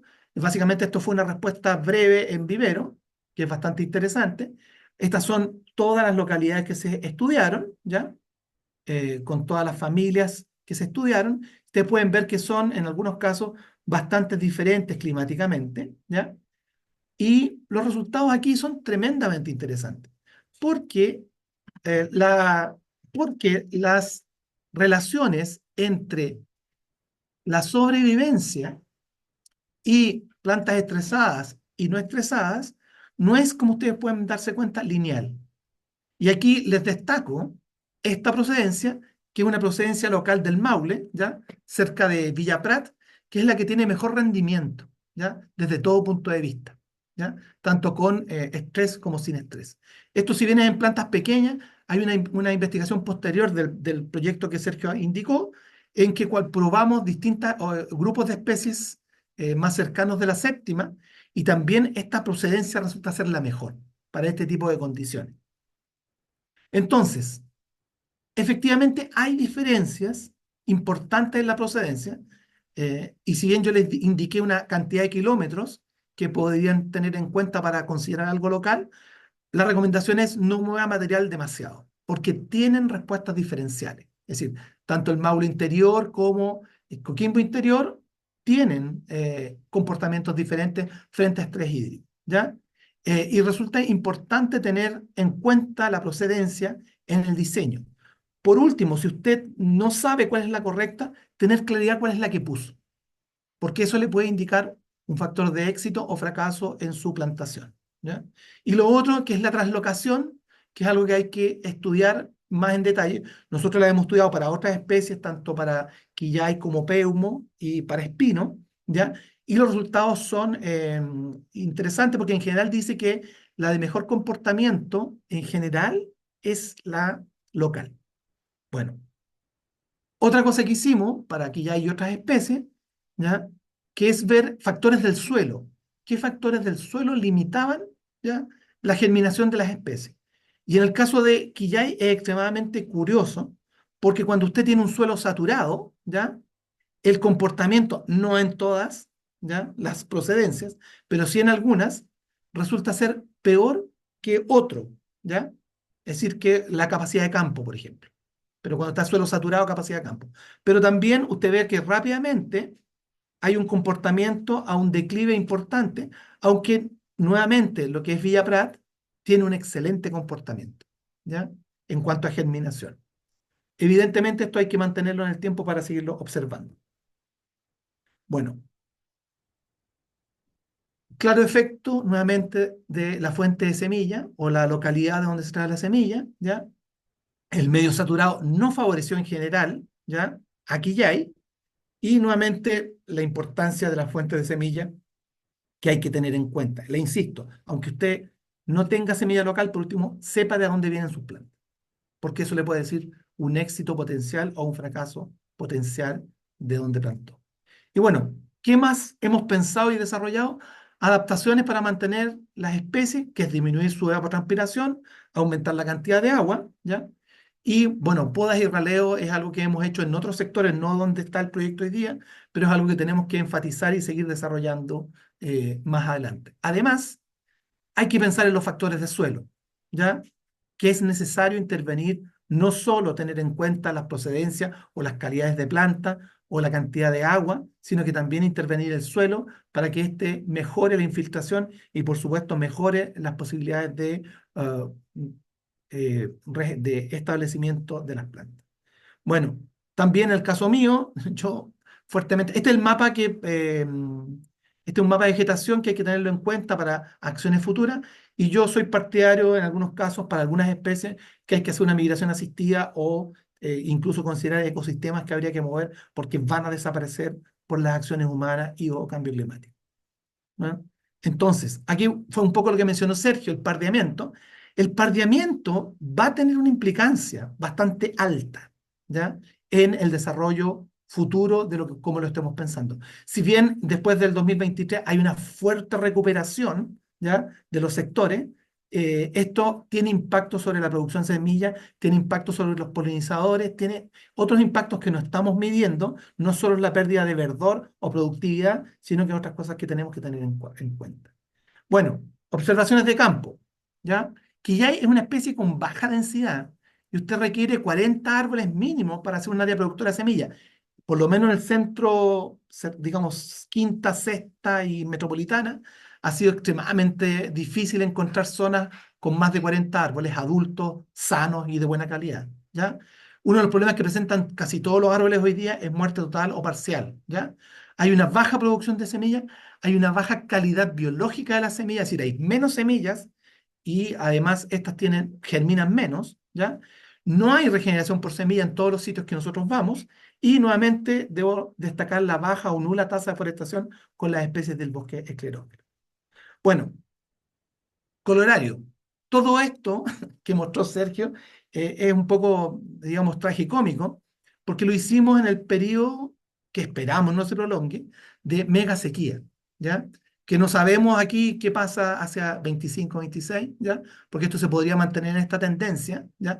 Estos son precipitaciones anuales históricas cerca de Santiago, ¿ya? Pero esto, recuérdense que ha ido entre el 80 y el 30% entre Coquimbo y Concepción la pérdida y el efecto de la mega sequía, que está evaluado, está muy bien evaluado desde el punto de vista físico, pero nosotros tenemos que evaluarlo de mejor forma dentro de los vegetales y las plantas y los árboles que nos interesan. Bueno, comentarios finales para terminar esta presentación. ¿No es cierto? Esto lo hicimos en el mejor, peor momento para estudiar la restauración, plantación del bosque esclerófilo, ¿ya? No lo sabemos, lo veremos en un tiempo más. ¿Ya? ¿Cuál es el impacto sobre la producción de semillas? Es algo que no estamos viendo, nosotros lo vemos como observaciones de campo, pero observaciones finas recién las estamos haciendo para algunas especies y claramente estamos en un periodo de baja en la producción, ¿cierto? Los polinizadores podrían tener más problemas que los mismos árboles. En el caso puntual de Quillay, que es polinizado por insectos, es tremendamente relevante porque podría ser que hay menos polinizadores y por eso hay menor calidad de semilla y no porque los árboles no puedan. Y por último, ¿no es cierto?, ¿cuáles son las poblaciones más importantes que deben ser conservadas, utilizadas para Quillay? Que es algo que nos estamos preguntando hace tiempo y no hemos tenido una respuesta total, pero es algo que deberíamos, sobre todo desde mi perspectiva, la utilización adecuada y sostenible de los bosques. Bueno, por último, esta imagen se la robó el profesor Martínez de una presentación de él, que me gusta mucho. Nosotros pensamos que la restauración debería ser algo así, ¿no es cierto? De algo que está más o menos roto, tener, ¿no es cierto?, al lado derecho una excelente vasija que funcione y sea muy bonita, muy útil, ¿ya? Pero, como ustedes ya habrán visto en otros lados, probablemente esto es lo que estamos haciendo hoy día, ¿ya? Por una serie de consideraciones que no es solo falta de información, ¿ya? Bueno, para finalizar, siempre es bueno recordar a quienes nos ayudan. Aquí hay muchos colegas, ¿no es cierto? Por supuesto, Sergio Espinosa es nuestro partner en el sur y que nos ha funcionado mucho en muchas actividades. Y por último, ¿no es cierto?, todo el equipo CESAF que trabajamos ya hace algún tiempo y que le agradezco profundamente toda su paciencia, tiempo y trabajo. Y nada, por último terminar con esto que es importante. Fondo Nativo nos ha ayudado mucho, ¿ya? Algunos han sido de otros colegas, míos, Sergio, y esperamos tener más proyectos y agradecer a todos los que están presentes y, por supuesto, ver de inmediato algunas de las preguntas que espero les interese y podamos hacer. Muchas gracias, profesor. Cierto, tenemos acá, vamos a revisar algunas preguntas que están en el chat. Vamos a iniciar con Raúl Ramos. Él les manda saludos desde Ecuador. Tiene una pregunta para el profesor Sergio. Dice, ¿nos podría indicar si ha considerado la parte genética para el proceso de selección de materiales para el ensayo de rehabilitación? Eh, Bueno, puedes complementar tú, pero yo voy a complementar la parte más operativa, ¿sí? Gracias, Raúl, y gracias por asistir. Bonito Cotacachi, tengo lindos recuerdos. Fuimos hace un tiempo y todo muy bonito por allá. Si quieres, puedes hablar también, ya no te quedes solo con el chat, creo que nos quedan Sí. unos minutos. Podemos dejar, no, tenemos tiempo, profesor, para iniciar una discusión Sí, con nuestros asistentes, así que no hay más problema, podemos iniciar abierta. hasta las 2:30, no hay ningún problema. Sí, gracias, Ana. Más abierta, así que te voy a responder, Raúl, pero si quieres agregar algo, bienvenido. Lo que decía, la parte genética, cuando puse una de las primeras láminas, yo dije que este era como un proyecto hijo de otro proyecto, ¿ya? Y en ese proyecto anterior nosotros teníamos un ecosistema de referencia, ya que estuvimos largas horas discutiendo qué era el ecosistema de referencia, cómo tenía que estar ese ecosistema para considerarlo que fuese una referencia antes de la llegada de los españoles, en el año 1900, hace 30 años atrás, después de los incendios. ¿Cuál era la condición? Bueno, después de largas discusiones llegamos a la conclusión de que tenía que tener un estado ecológico, digamos, bastante mejor que el sitio donde estamos haciendo las rehabilitaciones. Y ese ecosistema de referencia, Raúl, está ubicado geográficamente a una distancia en línea recta de 25 kilómetros. Por lo tanto, como yo dije, digamos, en la presentación, la semilla que estamos utilizando para repoblar este ensayo es, como dijo el profesor, local, absolutamente local. Ahora, si tu pregunta va un poco más allá, cuando dices la parte genética que estamos considerando es lo que acabo de decir, es decir, semilla local, colecta de árboles lo más distanciado entre sí para tener una alta diversidad genética cuando se puede, ¿sí? Y en las épocas de colecta, digamos, de nuestro ecosistema. La parte genética ya más molecular, no sé si Carlos quiere agregar algo. En particular para este proyecto no tiene componente genético desde el punto de vista molecular, si a eso te refieres, Raúl. Puedes hablar, prende tu micrófono nomás y discutamos abiertamente. Fantástico, fantástico. Muy buenos días con todos y felicitaciones por el evento. Muy interesante.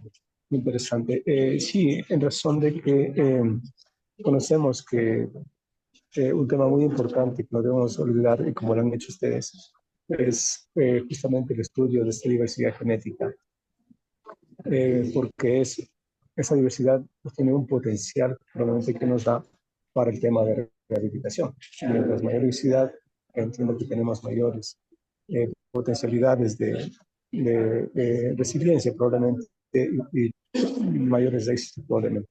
Sí, era justamente eso, conocer un poquito desde la parte de... Pero probablemente no puse mucha atención al inicio, con muchas gracias por explicarme que había indicado que ya hubo un trabajo avanzado sobre ese tema. Fantástico. Sí, nosotros acá en Ecuador, qué bueno que ha conocido al menos una partecita. Es muy importante y obviamente tenemos muy pocos trabajos de rehabilitación, de restauración, que generen datos interesantes como están generando ustedes.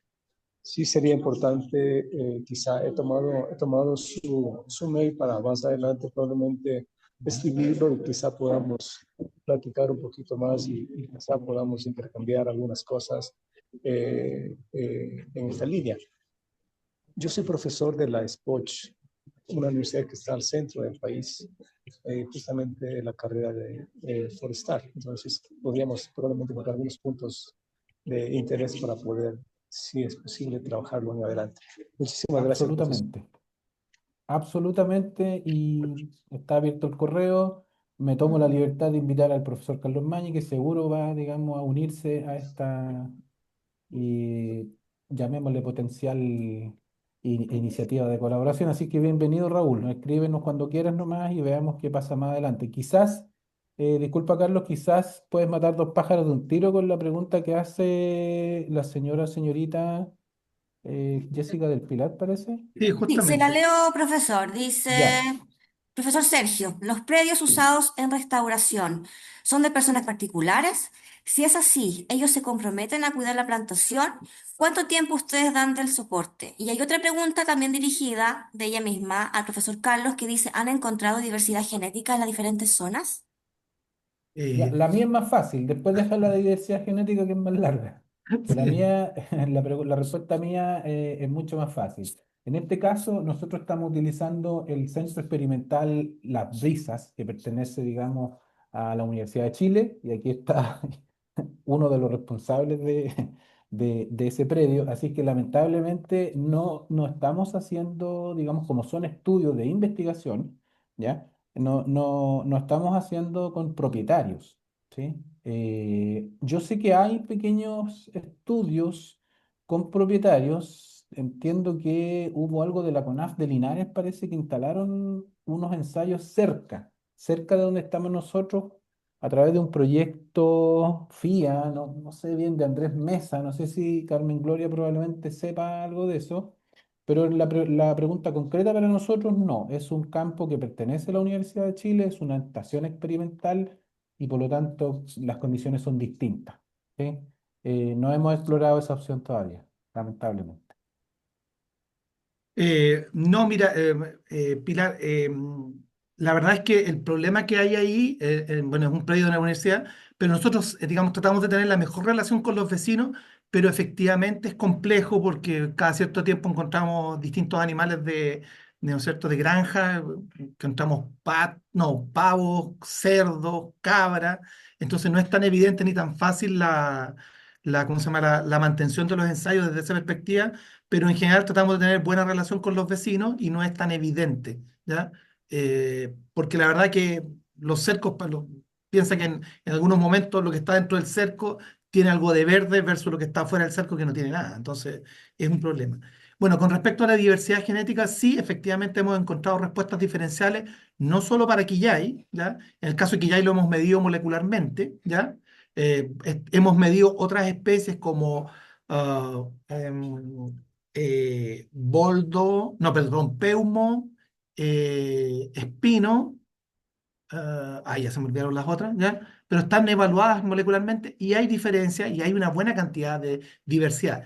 El problema es que no sabemos, ¿ya?, cómo se comporta y eso es justamente por lo menos lo que yo centro mi trabajo, el saber cómo se comportan estas especies frente a distintas variables. Nosotros fundamentalmente usamos sequía porque es lo más fácil, pero también hemos visto otras respuestas, como la que decía Sergio, que son respuestas relacionadas con formas de hoja, y hay un tema que nos interesa mucho, que es el tema ontología, porque en el fondo cuando efectivamente se ponen resistentes las plantas y cuando cambian su comportamiento, que es tremendamente relevante para nosotros, ¿ya? Eso, no sé si hay algo, lo mismo, si hay alguna pregunta adicional o algo que quieran que podamos complementar, por Tengo favor. otra pregunta de Betsabé ¿Sí? Abarca que dice, buenos días, consulta para la discusión y debido al no muy esperanzador panorama de nuestro futuro medioambiental. ¿Consideran los investigadores que la restauración ecológica es viable en el mediano plazo o es más realista centrarse únicamente en acciones de rehabilitación, conociendo que que esta consulta comenzará con un depende, pero en un escenario general? Bueno, voy yo. La verdad es que, bueno, mis prioridades serían la siguiente. Uno, no perder nuestros bosques actuales. Dos, de nuestros bosques actuales que tengan algún grado de degradación, tratar de hacer algún tipo, no tratar, sino que hacer silvicultura para la recuperación y ojalá la recuperación productiva de estos bosques, ¿ya? Y en eso nos falta bastante porque cuando pensamos que hay una cubierta forestal es suficiente, pero nosotros ya hemos evaluado, de hecho lo hemos evaluado, las especies no tan, a pesar de que hay una cubierta forestal, no se instalan tan fácilmente. Lo que estábamos en nuestro ensayo, efectivamente, no hay cobertura, ¿ya? Estamos partiendo de cero. Y hay otras experiencias en Chile que son de mayor tamaño, que, digamos, pertenecen a algunas de las empresas forestales grandes que están haciendo restauración general. Y lo que yo podría decir que efectivamente partir desde un sector cero, es decir, sin vegetación, es extremadamente caro y complejo, ¿ya? Particularmente de Talca al norte, ¿ya? Probablemente más allá, hacia el sur, digamos, Concepción al sur, por cuestiones por cuestiones de precipitación, va a ser mucho más fácil establecer bosque en suelos desnudos.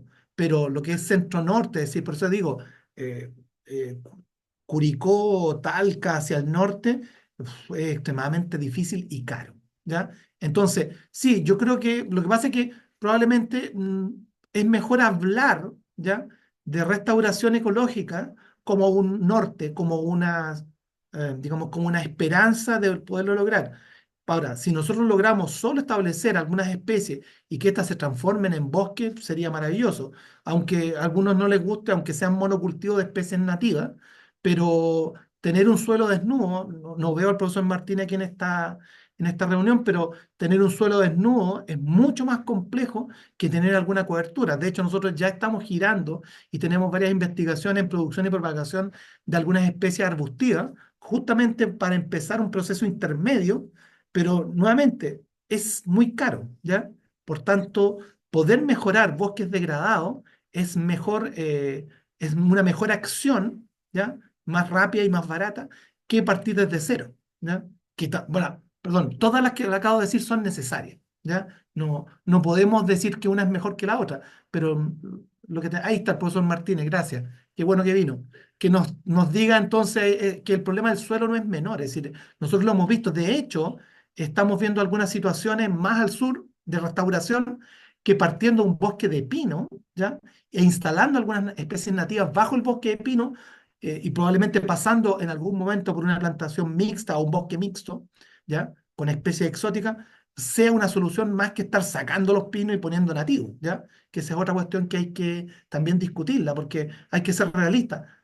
Como mostró Sergio, en ese sector nosotros podemos soportar poner especies nativas, porque nuestro fin último no es la producción, sino que es la generación de conocimiento. Pero para un productor cualquiera, yo en lo personal no me atrevería a decirle que no ponga pino, eucalipto u otra cosa, ¿ya?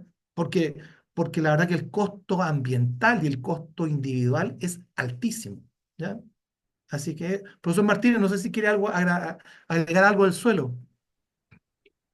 Bueno, yo creo que la mayoría de la audiencia que somos de Chile conocemos la catástrofe que significa la erosión del suelo, los resultados del Cirén sobre pérdida de suelo son realmente alarmantes, en especial en esta zona del secano de la cordillera de la costa. Entonces, frente a eso, digamos que la opción de plantaciones, si son de fines comerciales o no, tener una cubierta vegetal es tremendamente importante para mantener lo que tiene el suelo. Ahora, si queremos emprender un camino hacia la restauración, también es mejor idea hacer una transición, no eliminando completamente las plantaciones comerciales, cuestión que es imposible por lo demás. Nosotros ahora recientemente estamos volviendo de un predio muy cercano a los resultados que se mostraron y estamos plantando especies que son de sombra, son sombra tolerantes. Pero también plantamos un Nothofagus, que es el gualo, y lo hicimos en condiciones de exterior, o sea, sin cobertura arbórea, de borde e interior. Y bueno, lo que me dice mi equipo por interno, que ahora están volviendo de terreno, es que es un desastre, digamos, la plantación sin protección. Mientras que la plantación, ya sea dentro de bosque, de remanente de bosque nativo, pero curiosamente también dentro de plantaciones, es muy auspiciosa. Eso, profesor. Gracias. Yo quería complementar la pregunta que hace Betsabe, ¿sí? Y lo primero es que hay que tener claro, no sé si toda la audiencia, puede que sí o no, tenga clara la diferencia entre restauración y rehabilitación, ¿sí? No voy a entrar en detalles, digamos, de ecología de ambos conceptos, pero claramente el concepto de restauración implica devolverle al ecosistema su todo, ¿sí? Sus funciones, sus servicios ecosistémicos, no simplemente plantar una plantita en el suelo y que la plantita viva y pase el verano, eso sería rehabilitación. Entonces, la pregunta dice, ¿la restauración es viable en el mediano plazo? Yo creo que el ejemplo más emblemático para todos los chilenos que estamos aquí y quizás la gente que es de afuera habrá visto en las noticias, no sé, el trágico, digamos, caso del Parque Torres del Paine, ¿sí? Donde se quemaron alrededor de 11.000 o 16.000 hectáreas, no recuerdo bien. Entonces, ¿qué vamos a hacer allí? ¿Vamos a restaurar el ecosistema original de Torres del Paine en el mediano plazo? Yo creo que medio difícil, ¿sí? Por lo tanto, es compleja la pregunta. Yo creo que estas acciones iniciales de rehabilitación, que básicamente es establecer, digamos, unas especies, que las especies sobrevivan y que a la larga de los años vayan generando nuevos, digamos, servicios ambientales. eh, eh, a la larga, como digo, se transformen en restauración. Y por eso una de las ventajas de trabajar con una estación experimental que pertenece a una universidad es que podemos garantizar de que tenemos ensayos para rato.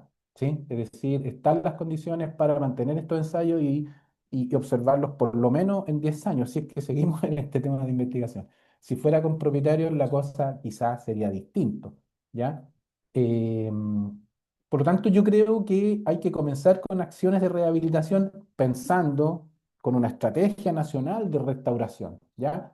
Y esa estrategia de restauración yo diría que tiene unos costos bastante elevados, ¿ya? Y ahí no me meto mucho en realidad. Pero sí creo que debiéramos partir con acciones preliminares como esta, de rehabilitación, para a la larga llegar a lo otro, ¿sí? Que es bastante más complejo. Bueno, tenemos otra pregunta a los expositores de Nelly Ábalos, que es de Ecuador, que dice: saludos cordiales. ¿Qué experiencia nos indicaría sobre la producción de semillas forestales locales o nativos para determinar la calidad de las semillas? Ahí no sé quién inicia para responder. ¿Ustedes tienen más acciones de calidad de semilla? Bueno, en Chile hay un problema técnico-legal con respecto a eso, que ya lo indiqué en la presentación, pero básicamente nosotros lo que intentamos hacer en un proyecto fue regar árboles grandes para la producción de semillas, pero lamentablemente tuvimos pésimos resultados, ¿ya? Porque el ambiente general estaba tan seco que no produjo mejores.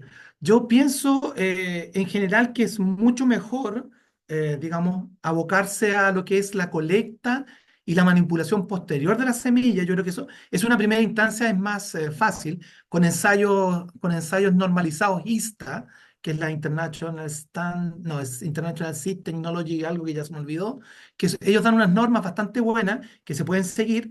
Y yo creo que eso es lo primero. Y lo otro que no es menor, que nos ha pasado en varios proyectos, que el solo hecho de intentar colectar algunas especies, nosotros tenemos proyectos en vegetación de altura, estamos hablando a los 3.000 o más metros de altura, y que tenemos vegetación, digamos, altoandina, y no es tan evidente encontrar la semilla e identificar la semilla, ¿ya? E identificar la calidad de la semilla. Entonces, yo creo que hay que partir con cosas extremadamente básicas como formas de capturar la semilla, ¿ya? Que no se dañen y que efectivamente se permitan evaluar y posteriormente llevar a producción o eventualmente llevar a bosques para hacer siembras directas o algún otro tipo de acción que permita efectivamente mejorar o aumentar la germinación, porque a veces, por ejemplo, nosotros tenemos algunas especies acá que basta con que uno elimine el exocarpo, la parte de la pulpa que se conoce, y la germinación es bastante buena. U otras simplemente hay que esperar un par de años, cosas que germinen naturalmente, se demoran 2 o más años y germinan. Lo que pasa es que no es tan evidente poder esperar un proceso de restauración, porque siempre como los fondos son limitados y los tiempos son limitados. Y lo otro que es importante, que es lo que dijo Sergio, yo lo quiero recalcar y agradecer a la universidad que nos permite tener estos sitios ¿cómo se llama?, de observación de largo plazo, que hay que fortalecerlo porque efectivamente ocupar un sitio de un privado, ¿ya? No es evidente, ¿ya? No es evidente por el costo que se le significa, y en eso hay que tomar en cuenta los medianos y grandes propietarios que podrían ser muy útiles para poder avanzar en esto en el largo plazo, ¿ya? Eso es algo que hay que tenerlo en cuenta siempre. Sí, yo quería complementar, pero un poquito nomás, sobre lo Ujú. que preguntaba Nelly Ábalos. Claro, allí Carlos mencionó el tema de la calidad de semilla y todas las pruebas de germinación están definidas en ISTA, y yo puse ahí en el chat ¿cómo se llama? La página. Digo, si es que no las conocen, no creo, pero en caso de, allí está todo definido, ¿sí? Básicamente son estándares globales para analizar la calidad de la semilla.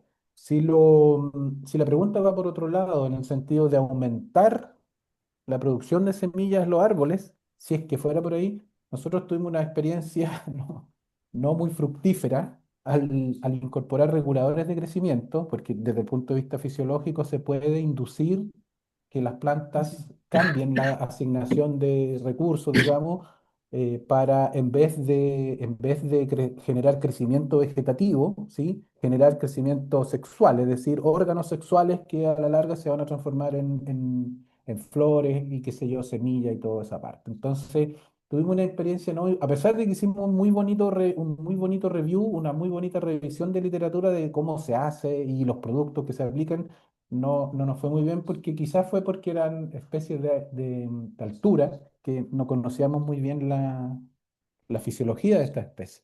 ¿Ya? Entonces dejo ahí en el chat. Si Nelly quiere agregar algo, alguna experiencia que hayan tenido allá, está, digamos, abierto el micrófono. Y si no, bueno, ahí está el enlace para entrar a las normas de la ISTA.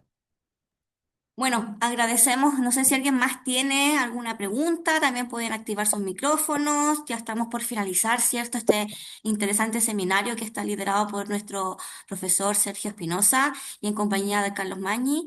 No sé si les parece que prendamos nuestras cámaras, habemos 30 asistentes participando, agradecemos la participación y la asistencia de cada uno de ustedes que se han conectado para poder sacar una fotito, para poder hacer Eh, la publicación, ¿Pudiese hacer ¿cierto? una última pregunta, perdón? Sí, perfecto, sí, dele nomás, sí. Sí, lo que sucede es que delante hablaron del tema de la calidad de las semillas en el quillay eh, y el tema de que no se encuentran árboles o plantines nuevos cercanos. ¿Eso se asocia a qué está asociado o por qué sucede, por qué está sucediendo? ¿Se sabe algo de eso? Sí, sí, sí, sí, sí. Nosotros, a ver, hay un problema ambiental severo, justamente que es la falta de agua. Probablemente nuestros bosques esclerófilos regeneren si es que hay inviernos lluviosos, lo cual no ha pasado hace muchos años, muchísimos años, y estamos hablando de 150 o más años en que no han habido años lluviosos de verano. Es decir, en el fondo, este dicho que se dice en Chile, abril lluvias mil, que ya no existe, ¿ya? Es una Mm. necesidad para que estos bosques permanezcan o germinen. Porque particularmente de peumo, hay mucha germinación y de otras especies también.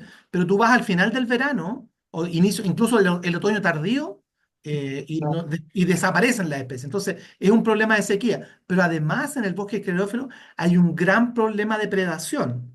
De hecho, yo no lo observ- yo lo he observado aves comiendo nuestras especies germinando y muchas de ellas no comiendo, sino que solo cortando, ¿ya?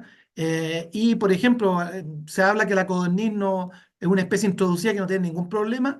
Yo creo que la codorniz sí come muchas semillas y de hecho la cantidad de aves que hay hoy día en los bosques es muy alta y probablemente la predación sea un factor altísimo tanto de semillas como de plántula, ¿ya? Aparte estamos hablando de ratones. Hay algunas investigaciones en la universidad que muestran eso. Nosotros no lo hemos hecho directamente, la parte más ecológica, pero sí hay una pérdida importantísima de semillas por predación. ¿Ya?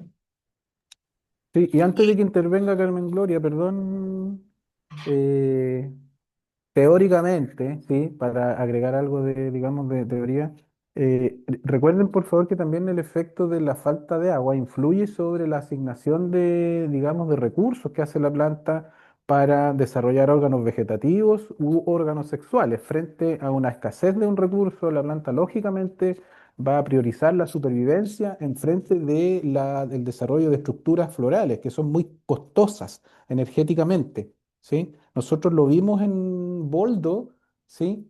Y claramente las plantas de boldo que no tenían flores medían del orden de los 70 centímetros, mientras que las plantas de boldo que tenían flores, ¿sí? Que fue un fenómeno bien particular que observamos, eran muy pequeñitas, ¿ya? Porque el costo energético de producir órganos florales es muy alto, entonces la planta lógicamente asigna más recursos hacia la parte vegetal, hacia sobrevivir. ¿Ya? Es por eso todo se asocia con agua. Yo partí diciendo y me tomé una pequeña libertad de cómo funciona, cómo parte el tema de la fotosíntesis y todo lo que viene para adelante. Creo que un gran, digamos, driver de todo esto, no sé cómo se, un gran conductor de todo esto que está pasando es agua, ¿sí? Escasez de agua. Carmen Gloria tenía la mano levantada. Sí, mira, como un poquito algunas cosas de las consultas, de sus presentaciones, bueno, y de la experiencia que nosotros tenemos tanto dentro del Fondo de Investigación como a nivel operativo de algunos programas estatales en referencia a restauración. Hoy día uno de los grandes problemas que existen en el país, y bueno, y seguramente en la región completa, ya que hay gente de acá de otros países, el tema de la producción de semillas. O sea, tenemos grandes problemas en la recolección de semillas porque con el tema de cambio climático y estas sequías prolongadas, los árboles y los bosques en general están o estamos observando periodos de severías importantes de una baja producción o de una extensión en los años de la producción de semillas. ¿Ya? Entonces ahí hay un tema muy, muy delicado para todo lo que se viene después, que es la obtención de plantas con buenos protocolos que se puedan establecer en terreno de buena manera, etcétera. Y ahí nosotros también tuvimos una muy buena experiencia con un proyecto en pandemia donde mayormente se concentró, tuvimos a lo mejor los periodos más severos de sequía y altas temperaturas. eh, y la participación de las comunidades locales en la recolección de semillas o en la observación de los periodos de las áreas productoras de semillas también fue muy importante, muy relevante. Por eso es tan importante la incorporación de la comunidad en todos estos proyectos y más aún cuando se trata de la gran escala, ¿ya? Porque la investigación es una parte como para saber cuánto y cuáles son los mejores procedimientos, las mejores metodologías que después vamos a escalar a los territorios, ¿cierto? Entonces, porque también el costo que tiene de restauración efectivamente es muy alto. Por eso, ¿qué es lo que tenemos que tratar de hacer? O sea, ¿dónde nos enfocamos? ¿Desde qué punto de partida nos iniciamos? O sea, primero empezamos pensando en que queríamos llegar al ecosistema de referencia, pensando en que podíamos llegar a ese ecosistema prístino, pero luego hemos ido decantando un poco y desde dónde partimos la restauración. ¿A qué queremos llegar? Entonces, es ahí porque esto nos implica tanto al sector público como al privado grandes inversiones. Hoy una hectárea de más o menos para restaurar una hectárea es del orden de los 10 a los 20 millones de pesos chilenos, ¿ya? Que es un costo muy elevado que no tenemos como Estado, no tenemos los instrumentos como para enfrentarlo. Y también nuestros propietarios, que en su gran mayoría son pequeños propietarios, tampoco tienen las capacidades económicas, por supuesto, con economías de subsistencia para poder enfrentarlo. Por eso es que uno tiene que tratar de enfocar de la mejor forma posible de todo el tema operativo. Eso, creo que este es un proyecto que nos va a dar grandes luces para poder sacar cosas adelante, para poder reenfocarnos en ciertas cosas. Decíamos también que la adecuación normativa, la ley de nuestra tiene ya, yo siempre digo que tiene 40 años o un poco más de antigüedad, porque desde que se empezó a masticar hasta que se promulgó, han pasado varios años, ¿cierto? Entonces, desde ahí hay cosas que hoy día han ido cambiando y el conocimiento nos ha ido dando la oportunidad para saber qué cosas tenemos que mejorar o qué cosas tenemos que cambiar respecto al manejo y cuánto es lo que el Estado debiera involucrarse económicamente en la recuperación y el manejo sustentable. Y una de esas cosas es que hoy nuestra ley no tiene como concepto la restauración de los bosques. Entonces también es una limitante para nosotros para poder trabajar sobre eso. Entonces, claro, ahí poquito jugamos con las acciones, ¿cierto? Las acciones de restauración sobre los distintos tipos de cobertura. Bueno, eso. Gracias, Sergio. Muchas gracias nuevamente a todos y a todas que nos acompañaron hoy, ¿cierto? A los expositores, bueno, al académico Sergio Espinosa, quien es el doctor, bueno, que está a cargo de este proyecto. Y como les indicaba, por favor, invito a todos los que estamos conectados a encender sus cámaras para sacar una foto, ¿cierto? Como evidencia de esta interesante actividad que está aquí organizada por la facultad en conjunto con la UCM y también con apoyo del Fondo de Investigación de Bosque Nativo de CONAF. Así que vamos a iniciar las camaritas para poder sacar la foto. Vamos a compartirla en LinkedIn, que es nuestra página de la facultad para todos estos temas de investigación. También los invitamos a todos los presentes a que sigan la página de LinkedIn. Tenemos la primera revista, la primera edición, ¿cierto?, de proyectos de investigación con algunas de las líneas que tienen nuestros académicos, así que también la invitamos a que descarguen esa revista que está en formato digital. Espérenme un segundito para poder sacar la cámara. Sí, y si parece que Guillermo quería las presentaciones, Sí, sí, después no sé si se las enviamos, si ustedes las piden por uno a uno o se podría generar un enlace, no sé, ahí sí. lo Podríamos más dejar un fácil. enlace quizás también ahí en formato PDF alojado para que los podamos, para que los que participaron en esta oportunidad puedan tener acceso a la presentación. Así que ya saqué la Ujú. fotito, muchas gracias. Que tengan un Aló, lindo fin de semana, un lindo... perdón.